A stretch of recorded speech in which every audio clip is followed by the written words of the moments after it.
Hello, friend. Welcome. Carm Capriato here. Remarkable Results Radio's episode 512. This episode is the fifth and final part of a wide-open panel I moderated September 2019 at the ASA Illinois annual meeting. Now, this episode speaks to one of the hottest topics in the industry right now and probably for a long time to come, succession. And we also got into standard operating procedures and ADAS. If your exit plan is they're coming to get me in the ambulance, you're screwed. So is your successor. Right. If your successor is not, if you don't let go of the reins soon enough, your successor will leave.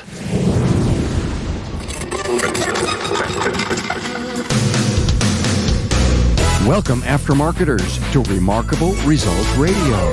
Listen to learn just one thing from today's episode on your journey to remarkable results.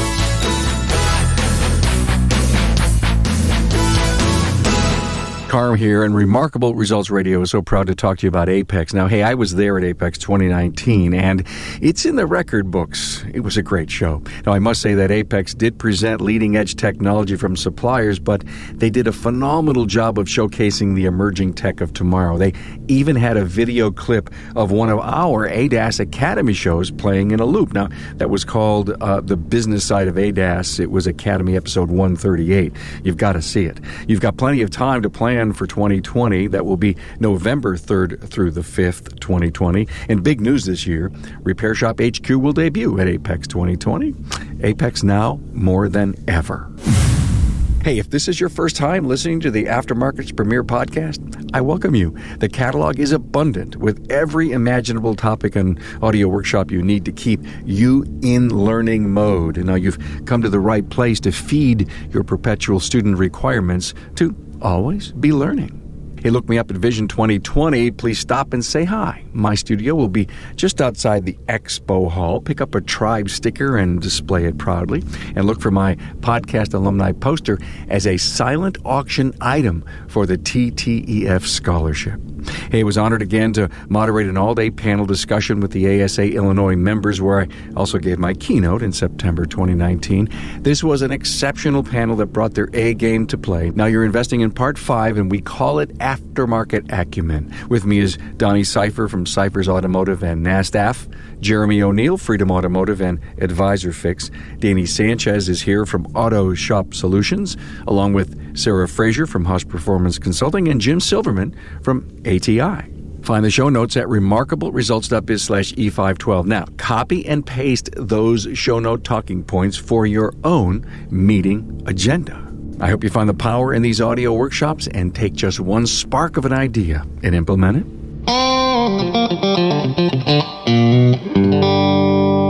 Let me remind you all, Jeremy O'Neill, Donny Seyfer, Sarah Frazier, Danny Sanchez, and Jim Silverman. One of the things that I think was a burning discussion point from Jim Silverman, and I really want him to start off an important dialogue on succession planning. I look around the room and I see a few people that have the same hair color that I have. It's one of the biggest topics that I talk about with people, and it is not an easy topic to discuss because it's either I'm going to sell, I'm going to succeed, when do I start, how do I start, somebody wants to buy my business. You go in your business, you turn off the lights, you sit there at night, and you take a little pad out, and you write down the value of all the equipment you bought and the retail price you paid for it. And then you go in the back room and you count up all the inventory and you say, God, I got to have at least $50,000 back here. And then you get so detailed as you start finding out the depth of the oil in the tank and you start writing all that crazy stuff down because you're looking for every nickel and every dime out of your business because someone's not going to come in here and steal my little $1 million business from me and give me. The shape of the reality of it is you're wasting your time. It's all about the net operating income that you're making. How engaged you are as the center point of your business, that if you could leave someday and the business fails, the business isn't good to anybody else. If someone wants to buy your location, a few of your people, then you may have something there to sell, but you'll never get any blue sky if you're not profitable. And so succession planning, and we've done a ton of interviews on it and have had so many panels. I love to talk about it because we can't talk about it enough, because I always say maybe we're going to get to one person in this podcast. We'll carry them over the line, and they'll realize that they have to reinvent themselves and or their business or normalize their P&L and stop doing this and start doing that. And so I just want to spend maybe 15, 20 minutes, and I want to start it off with Jim, because he travels all over the country to talk about this stuff, and I think you have a few things to say about it. I do. So a lot of people, the succession planning questions typically go with, how much can I sell my business for? Or what's my business worth? Well, the answer is it's worth whatever somebody's willing to pay for it. And if they're paying cash, then it's definitely worth what they're willing to pay for it. If they're going to finance it, then you need a CPA and you need to learn all about EBITDA, okay, which is earnings before interest, tax, depreciation, and amortization. And then I'm not going to play CPA here, but it's a percentage based off of, it's usually right now between about 2 to 3 times EBITDA. And that depends on where you are in your business. So that's a question. My question is, are you prepared to retire? When do you retire? Are you retiring because you're dying? Because you want to retire? Because you have to retire? Do you want to retire and sell your business, or do you want to retire and just collect money from it? Do you have to work after retirement, or are you going to stay? Do you have a succession plan? Do you have a succession plan? Does your succession plan know that they are your succession plan? Wait a minute. You mean fathers and sons don't talk about that stuff? Father and son, father and service advisor, father-daughter, mother-son, owner to whoever. If this owner is intending, because when you ask a shop owner this question, I know that Bill asked this question too. Who's taking over your shop? Oh, I intend for my service advisor to take it over. Great. What did he say about that? Well, I don't know. Well, the first thing you need to find out is your service advisor willing to take it over? Okay? Not can he afford it, not can he pay for it, is he willing to take it over? Then you determine ownership, because a couple things happen. Number one, you think your service advisor is going to take it over, then you find out, A, he's terrified of it, he doesn't want it, he sees the hours I work. Or B, even worse than that, you're getting ready to go talk to your service advisor, and he walks in and says, I need to talk to you. The guy across the street just offered me $2 more an hour to come to work for him, and he's going to let me buy into his company eventually. I was going to give you mine. You know, if you don't tell him that it's your plan, and he doesn't know it or she doesn't know it, then you are not prepared, because you got to find that out. So that's the first thing. The second thing is you need a succession plan for your succession plan. Because your ATEC is going to leave. He's going to open his own shop. He's going to get offered by somebody else for more money or something. What's your succession plan for your ATEC? So I could go on for this, but it's important to be prepared for the unexpected. We did have a client that had a succession plan planned out very well. He got broadsided by a truck. He was 49 years old, something like that, and he died. He did have a succession plan. The funeral was on a Tuesday, and on Wednesday, his succession plan fell over dead of a heart attack.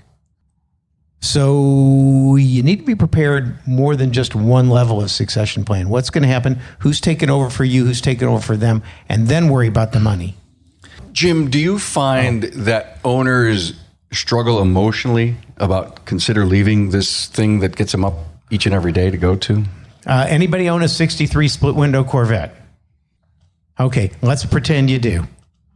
Okay, but if you have a 63 split window Corvette, how hard is it to let somebody else drive it?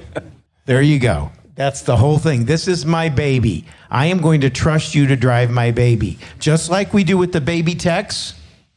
We have to trust them to make a mistake. I have to trust you with my baby.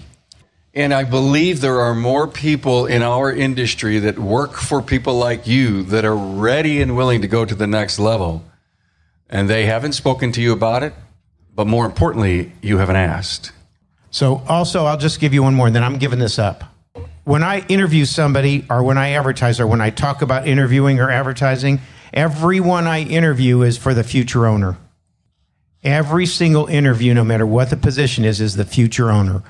I'm looking for somebody to take over my business. You're letting everybody know at the interview that they've got a future in your company. They got the potential to own your company. And you say, your duties tomorrow is an ATEC. but I'm interviewing for the next owner. All right, so super sad topic for me to talk about, only because the volume of shops that have closed their doors in the last 3 to 5 years, who literally had no succession plan, and the plan was close the doors. Literally, it's like, oh, I'm open today, and the next week it says I'm closed because it was either never looked at or they thought it was too difficult to actually figure out how does the shop keep on moving forward without me, and they didn't want to be involved in it, which is unbelievably sad and lends to what I said earlier, that it used to never be that way. A shop, once the racks were bolted to the floor, it was always a shop.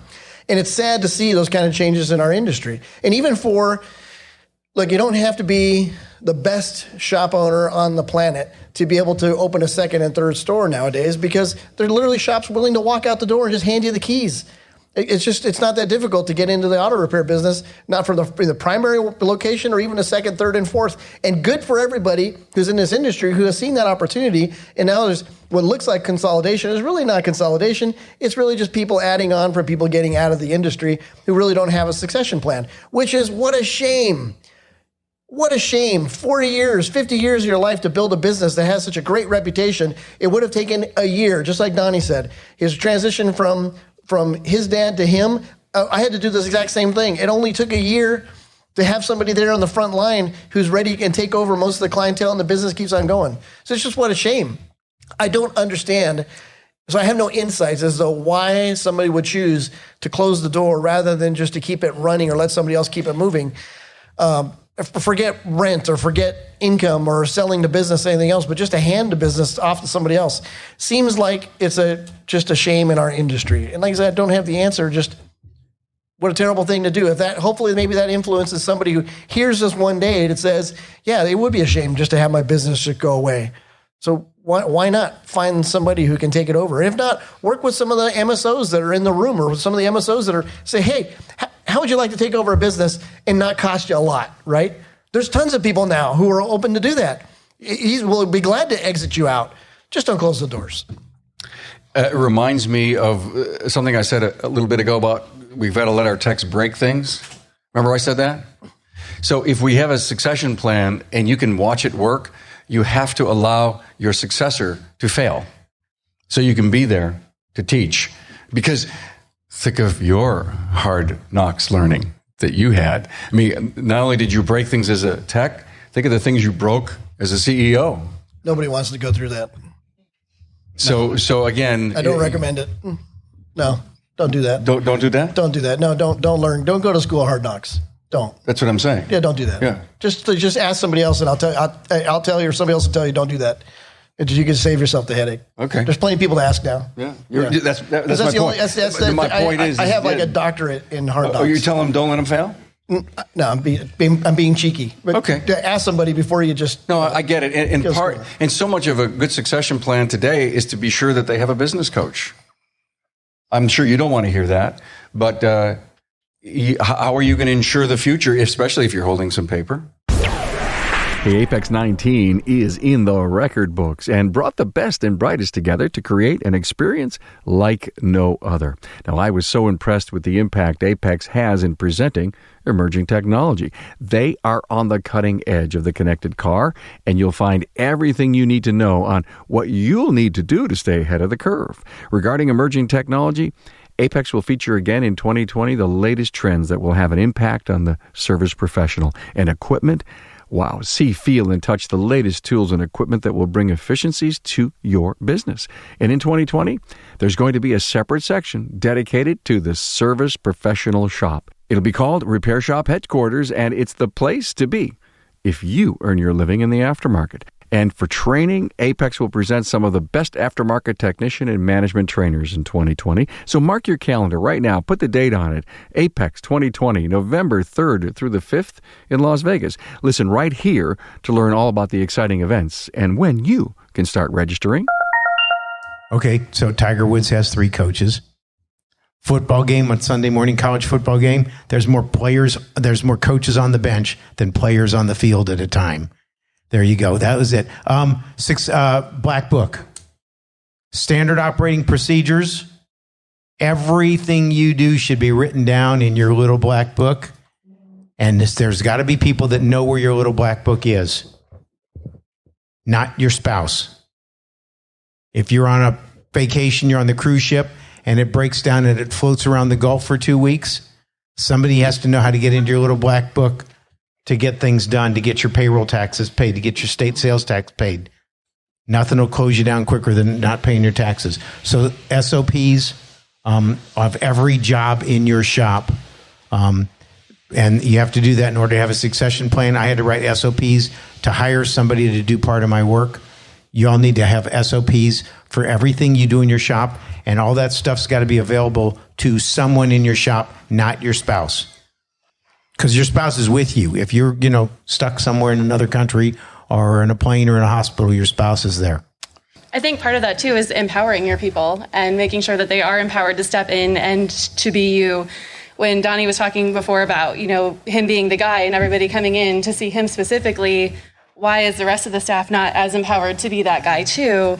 And maybe part of that is also training our customers to understand that this person will take care of you just as well as this person does, and making sure that that staff is empowered to step up to the plate and do those things. Well, so this topic for me is one I don't want to really talk about much for a lot of the exact reasons you're talking about. So here's what I'm going to tell you. If your exit plan is they're coming to get me in the ambulance, you're screwed. So is your successor. Right. If your successor is not, if you don't let go of the reins soon enough, your successor will leave. Mm-hmm. These are all cold, hard facts at my business. We've had 2 successors leave.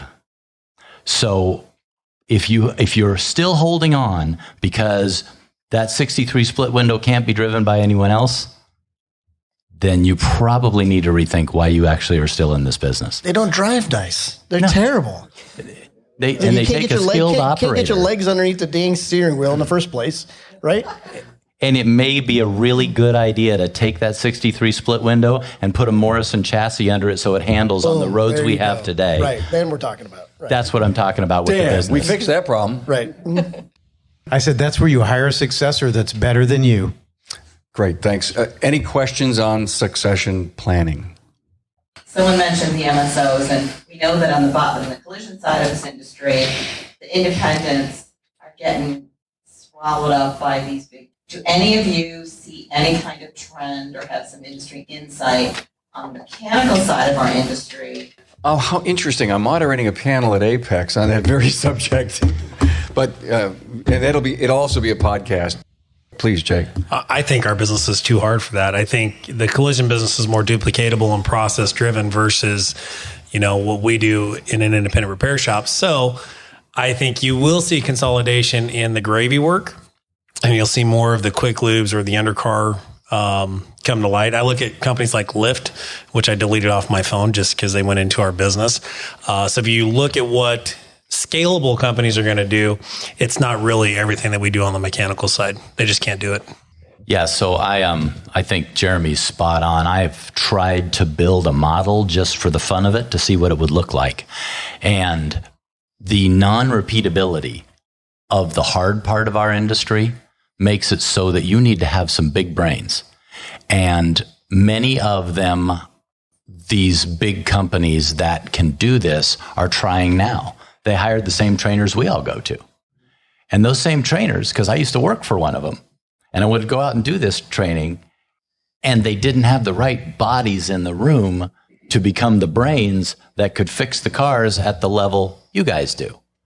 It takes a small, highly mobile workforce to fix some of these problems, not a gigantic, we've got a process for how we're going to diagnose this problem. Because the process, as you all know, takes experiential knowledge as well as tool capabilities, as well as those processes. So I agree completely with Jeremy. There's no way I could make this work on a scale model, except that it's going to be harder and harder to make a living and compete in the brake jobs and things like that. And do we really care?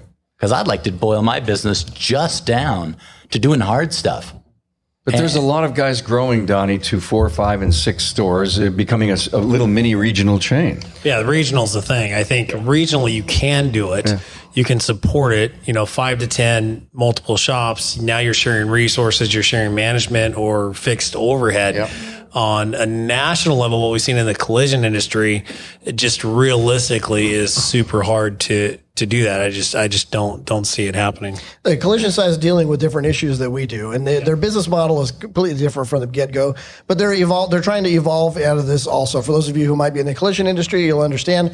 And for the rest of you, you can see this from the outside looking in. It's not really that difficult to see, but they have lived off of the insurance industry of feeding them what they get on a regular basis. That's been their livelihood. That's been their supply of new vehicles that come in. Well, then find out years later that actually the profitability on actually customer pay work is much better than what the insurance company sends you. And even though many of the shops have been living off of the basically insurance generated work, that kind of living in this customer pay world is actually more profitable. So that transition is now happening for the shops that haven't made that consolidation just yet. They're looking to kind of shore up their own financials by actually being more customer friendly. Because before, you've ever been to a collision shop, not to say they're not nice guys, but their process and their business does not evolve around the customer service level that we have to. And this is where consolidation doesn't end up working, because our business model is all built around that customer service community. We're here to take care of your vehicle, your family, make sure that, little Johnny, little Susie make it to swim practice on time. We're built around that model of making sure we're living your everyday life and making sure your car gets you there at the same time. Collision is not to say that they're any less important, but it's kind of like, oh, damn, I got to deal with this every couple of years, right? Because it's not something we live in. It's something that happens to you or happens to somebody else if you're a millennial driver. So didn't go over his head. All right, sorry, just had to throw that in. So the consolidation, just like they said, is way easier with a business model that's not so reliant on that customer service, that local community model. And that's why it is continuing to be super successful. There has been attempts to do that inside our industry by some people with a lot of money, by the way. There's some big investment groups that really tried to launch some out. I know because we talked to them when they were trying to launch some of their marketing, and they test marketed in a couple different places, one in Austin, Texas, they tried another one in Alabama, and they were going to roll one out in Charlotte, North Carolina, but it was just failing so miserably because they could not make a connection with people on a local level. Because they're one and doneers.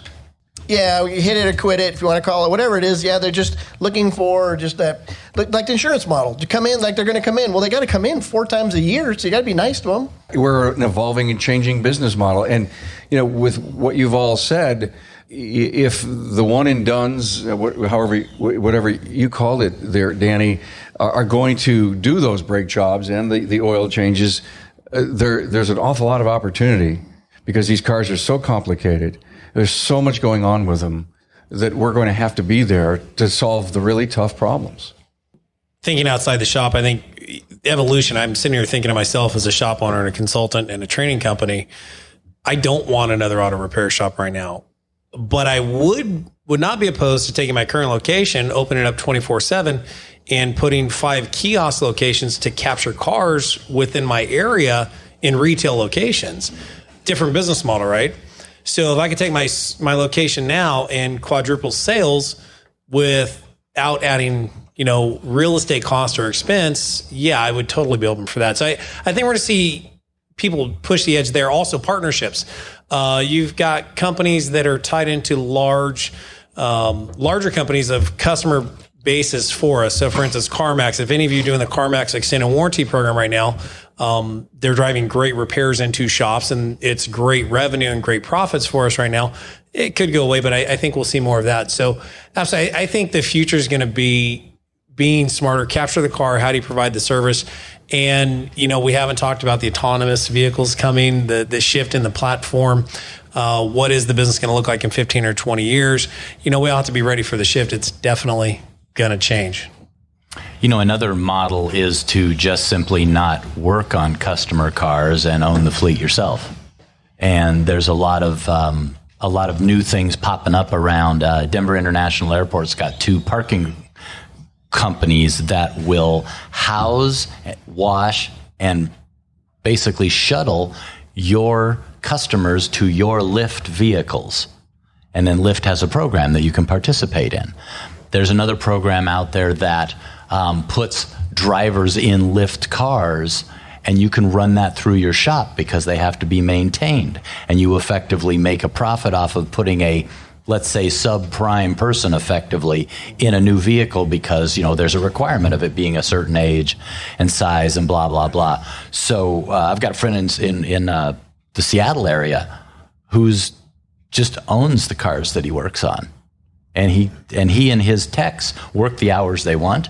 They deliver cars to the airport. They pick people up. They shuttle them around. And they're making the same money they were making repairing cars. They figured out how to do it. I'm not going to tell you that it was a quick fix because it took them a couple of years to figure it out. But they've got it. They figured out which cars have the right profit margin as far as, how long can we keep them? What's it cost to own them? Donnie, who's the driver of the car? Yeah. It's somebody who uses Lyft as a rental car company. Ah, okay. It's like Turo? Like Turo, and some of them are actually connected to Turo. Okay. Or multiple platforms, because there's a whole bunch of platforms now popping up. Does everybody know what Turo is? You've heard of Airbnb? It's for cars. There's a little app. So Vegas is one of the most expensive places in the country to rent a car. I never rent a car when I go to Vegas. We do a whole week at Apex. I rent an electric vehicle so that I can park it right next to the elevators at the convention center and have free parking, because that's the rules there. And then I shuttle my gang back and forth in this electric car that I get for 1/3 of what Hertz would get for a rental car that week. And where do you rent it from? I rent it from a private individual who owns about 10 cars. And you buy it through an app?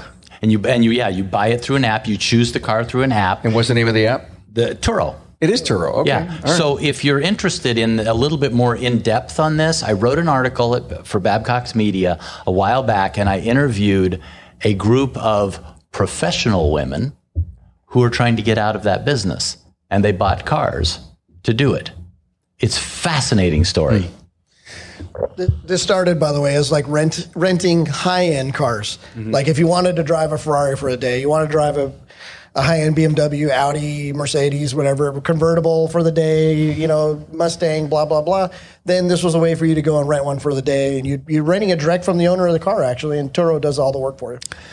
So interesting that 2 days ago in Detroit, ASA National had Technology and Telematics Forum. And we were all sitting in the audience wondering why one of the lawyers from Turo was there making a presentation. We were saying, what is it? I had not known about Turo. And they talked about the stats.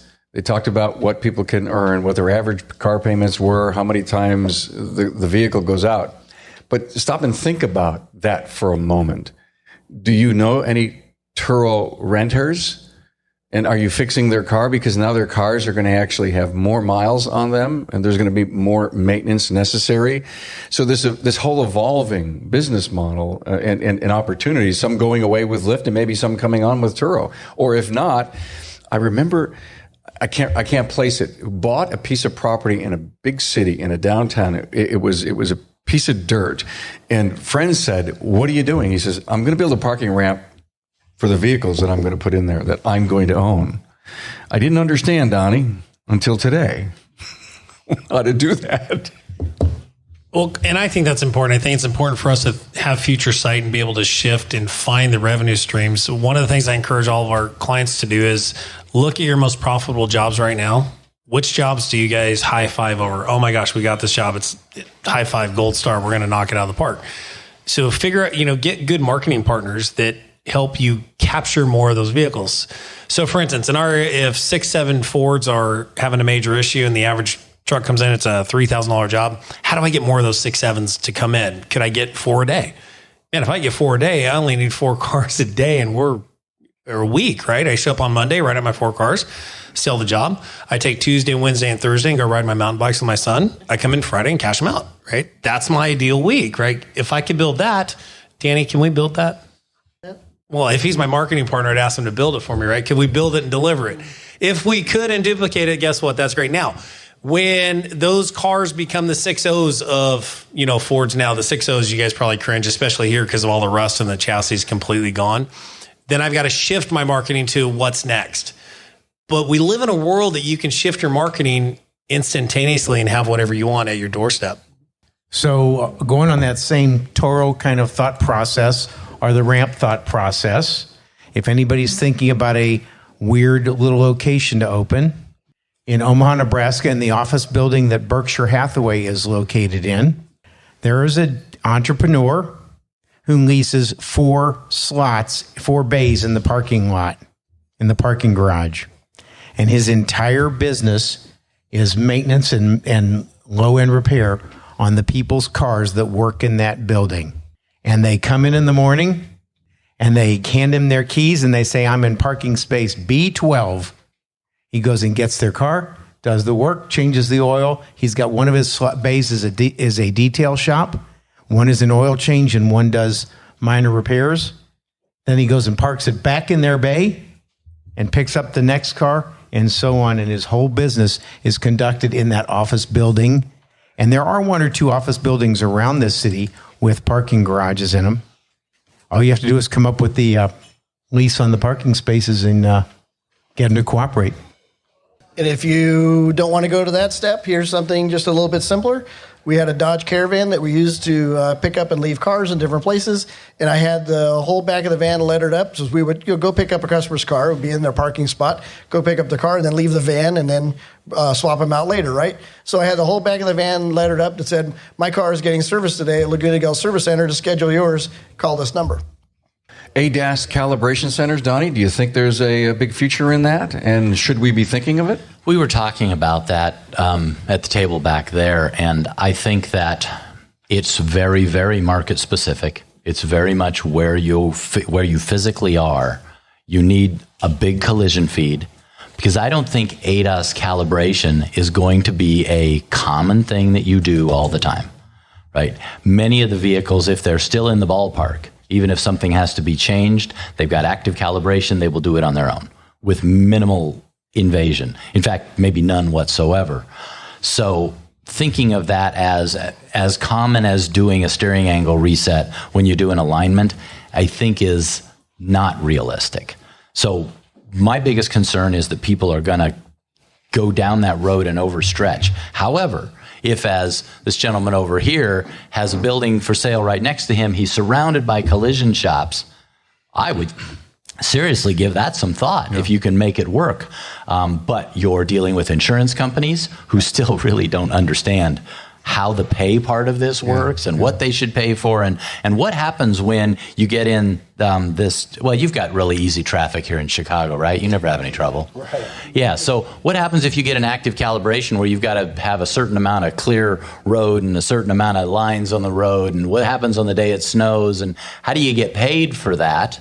So that becomes a bit of a challenge. So I think yes and no. I think if a bunch of businesses open up, you'll see a lot of them fail. Right. And my thinking on that is that they're really more regional or community based.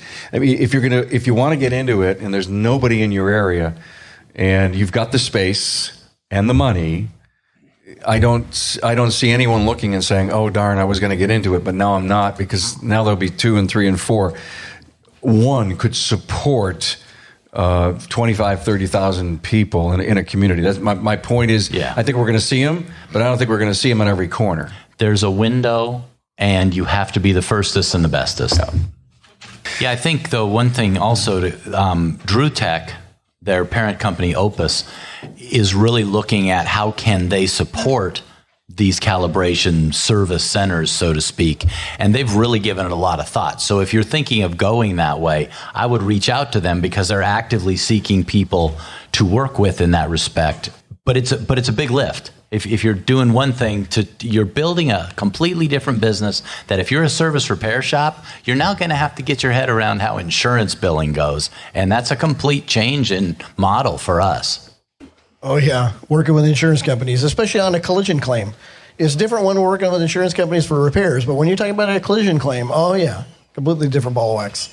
Collision is fun. Don't let anybody scare you away.